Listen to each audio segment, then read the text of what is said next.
कदीम ज़माने में जब दुनिया धीरे धीरे तरक्की कर रही थी और नए शहर आबाद हो रहे थे, उस दौर का सबसे मशहूर और शानदार शहर था बेबीलोन। ये शहर अपनी बुलंद इमारतों, वसी बाजारों और मजबूत किलों की वजह से दूर दूर तक जाना जाता था। लोग तिजारत करते, खेतीबाड़ी होती और शहर दौलत और ताकत का मरकज़ बन चुका था। इसी शहर पर एक सख्त मिजाज और गुरूर से भरा बादशाह हुकूमत करता था, नमरूद। उसके पास बेपनाह फौज थी, हजारों सिपाही उसके इशारे पर तलवार निकाल लेते। खजाने सोना, चांदी और जवाहरात से भरे हुए थे। दरबार में हर रोज उसकी तारीफ होती, जिससे उसका तकब्बुर और बढ़ता जाता। धीरे धीरे उसका गुरूर इतना बढ़ गया कि उसने अपने आप को सबसे बड़ा समझना शुरू कर दिया। उसे लगने लगा कि उसकी ताकत हमेशा कायम रहेगी। आखिरकार उसने ये दावा भी कर दिया कि वो ही सबसे बड़ा है और लोगों को मजबूर किया जाता कि उसके सामने झुककर उसकी अजमत तस्लीम करें। जो शख्स इनकार करता, उसे सख्त सजा का सामना करना पड़ता। नमरूद और उसकी कौम का अकीदा तौहीद पर मबनी नहीं था। वो सितारों, चांद और सूरज को अपने देवता समझते थे। उनका यकीन था कि ये आसमानी जिस्म उनकी ज़िंदगी चलाते हैं, उनकी तकदीर लिखते हैं और उन्हें रिस्क देते हैं। रात को जब सितारे चमकते तो लोग उनके सामने झुक जाते। सुबह सूरज निकलता तो उसे अपनी ताकत का मरकज़ समझकर उसकी पूजा की जाती। हकीकी खालिक को भूलकर मखलूक को माबूद बना लिया गया था। इसी दौर में अल्लाह ताला ने अपने अजीम पैगंबर इब्राहीम अलैहिस्सलाम को पैदा करने का फ़ैसला फरमाया, जो तौहीद का पैगाम आम करेंगे और लोगों को बताएंगे कि असल रब सिर्फ एक है। रिवायत के मुताबिक नजूमियों ने नमरूद को खबर दी कि इस साल एक ऐसा बच्चा पैदा होगा जो तुम्हारी हुकूमत और तुम्हारे झूठे दावे को चैलेंज करेगा। ये सुनकर नमरूद के दिल में खौफ पैदा हुआ। उसने जालिमाना हुक्म दिया कि उस साल पैदा होने वाले तमाम लड़कों को कत्ल कर दिया जाए। मगर इंसान चाहे जितनी साजिश कर ले, अल्लाह की तदबीर सब पर गालिब रहती है। जब जालिम हुक्मरान ने शहर में पैदा होने वाले बच्चों के खिलाफ सख्त हुक्म जारी किया तो एक माँ का दिल लरज उठा। ये माँ थी हज़रत इब्राहीम अलैहिस्सलाम की वालिदा।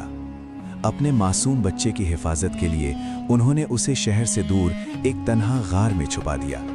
वहाँ न शहर का शोर था, न फौज का खौफ, सिर्फ सन्नाटा और अल्लाह पर भरोसा था। अल्लाह ताला ने अपनी कुदरत से इस मासूम की हिफाजत फरमाई। वो गार जो ज़ाहिरी तौर पर कमज़ोर पनाह लगती थी, असल में अल्लाह की रहमत का हिसार बन चुकी थी। इब्राहीम अलैहिस्सलाम बचपन ही से गौर व फिक्र करने वाले थे। जब रात होती और सितारे चमकते तो वो आसमान की तरफ देखकर सोचते, क्या ये मेरा रब है? लेकिन जब सितारे गुरूब हो जाते तो समझ जाते कि जो चीज़ खुद डूब जाए वो माबूद नहीं हो सकती। फिर उन्होंने चांद को देखा, फिर सूरज को। दोनों अपने वक्त पर तुलू और गुरूब होते। तब उन पर हकीकत वाज़े हुई कि असल रब वो है जो कभी नहीं डूबता, जो हमेशा जिंदा और बाकी रहता है, और वो सिर्फ अल्लाह है। जब हज़रत इब्राहीम अलैहिस्सलाम जवानी की उम्र को पहुँचे तो उन्होंने अपनी कौम को खुले तौर पर समझाना शुरू किया कि ये पत्थर के बुत ना सुन सकते हैं, ना देख सकते हैं और ना किसी को फ़ायदा या नुकसान पहुँचा सकते हैं। वो लोगों से पूछते, जिन्हें तुम अपने हाथों से तराशते हो, वो तुम्हारी मदद कैसे कर सकते हैं? मगर कौम अपने पुरखों के तरीके पर ही जमी रही। एक दिन शहर में मेला था और सब लोग शहर से बाहर चले गए। ये मौका देखकर इब्राहीम अलैहिस्सलाम मंदिर में दाखिल हुए। वहाँ कीमती पत्थरों और सोने से सजे हुए बहुत से बुत रखे थे। उन्होंने एक एक करके सबको तोड़ दिया, सिवाय सबसे बड़े बुत के। कुल्हाड़ी उस बड़े बुत के गले में लटका दी ताकि लोग सोचें। जब कौम वापस आई और अपने माबूदों को टूटा देखा तो गुस्से से भड़क उठी। इब्राहीम अलैहिस्सलाम से पूछा गया कि ये किसने किया?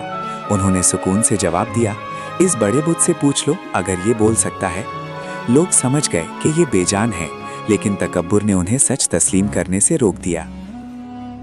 हज़रत इब्राहीम को जंजीरों में बांधकर बादशाह नमरूद के शानदार दरबार में लाया गया। दरबार सोने के सुतून, जलती मशालों और सिपाहियों से भरा हुआ था। नमरूद ने तकब्बुर भरे लहजे में पूछा, तुम्हारा रब कौन है? इब्राहीम अलैहिस्सलाम ने पुरसुकून अंदाज में जवाब दिया, मेरा रब वो है जो जिंदगी देता है और मौत देता है। नमरूद ने अपनी चालाकी दिखाने के लिए एक कैदी को रिहा कर दिया और दूसरे को सजाए मौत दे दी। फिर गुरूर से बोला, मैं भी जिंदगी और मौत देता हूँ। तब इब्राहीम अलैहिस्सलाम ने दलील दी, अल्लाह सूरज को मशरिक से निकालता है, अगर तुम खुदा हो तो उसे मगरिब से निकाल कर दिखाओ। ये सुनकर नमरूद लाजवाब हो गया। दरबार में सन्नाटा छा गया। उसका गुरूर जख्मी हुआ, लेकिन उसका दिल फिर भी सच कबूल करने को तैयार न हुआ।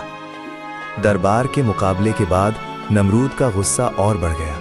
उसने हुक्म दिया कि हज़रत इब्राहीम अलैहिस्सलाम को सख्त सज़ा दी जाए। शहर के मैदान में इतनी बड़ी आग जलाई गई कि उसकी शोले आसमान को छूने लगे। लोग दूर दूर से इस मंजर को देखने के लिए जमा हो गए। रिवायत में आता है कि आग इतनी शदीद थी कि परिंदे भी ऊपर से गुजरते तो जल जाते। इब्राहीम अलैहिस्सलाम को मंजनीक यानी कैटapult में बांधकर आग की तरफ फेंका गया। हर तरफ खौफ और शोर था, मगर उनका दिल पुरसुकून था। इसी लम्हे अल्लाह का हुक्म आया, ए आग ठंडी हो जा और सलामती वाली हो जा। अचानक वो भड़कती हुई आग इब्राहीम अलैहिस्सलाम के लिए ठंडी और महफूज हो गई। लोगों ने देखा कि वो बिल्कुल सलामत है। ये मंजर देखकर सब हैरान रह गए और अल्लाह की कुदरत जाहिर हो गई। हज़रत इब्राहीम अलैहिस्सलाम की हिफाजत और मौजज़े देखने के बावजूद नमरूद के दिल में तकब्बुर कम न हुआ।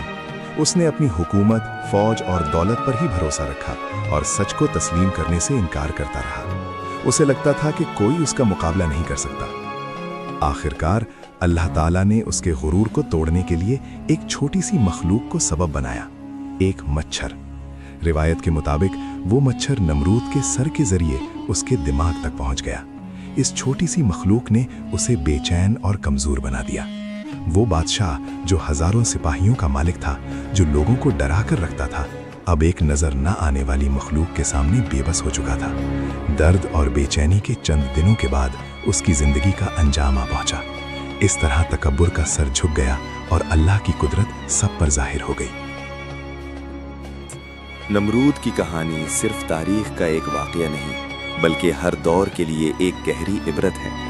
ये हमें याद दिलाती है कि जब इंसान अपनी ताकत, दौलत और इख्तियार पर गुरूर करता है तो वो असल कुदरत को भूल जाता है। गुरूर का अंजाम हमेशा जिल्लत होता है, चाहे इंसान कितना ही बड़ा हुक्मरान क्यों ना हो।